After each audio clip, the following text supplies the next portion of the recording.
Ayan guys, dito na kami, nakarating na kami. Ayan.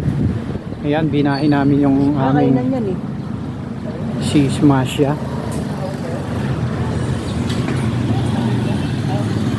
Si Smasya. Nakita ko kanina si Diwata. Umiwas ako baka mamukhaan ako ni Diwata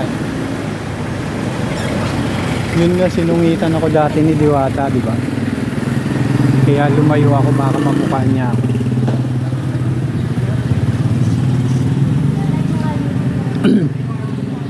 Ayan o.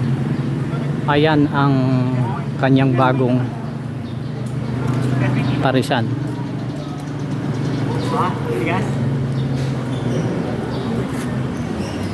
Tara, hanap muna tayong pagkain. Wala pang pagkain dyan kay Diwata. Bukas pa opening yan.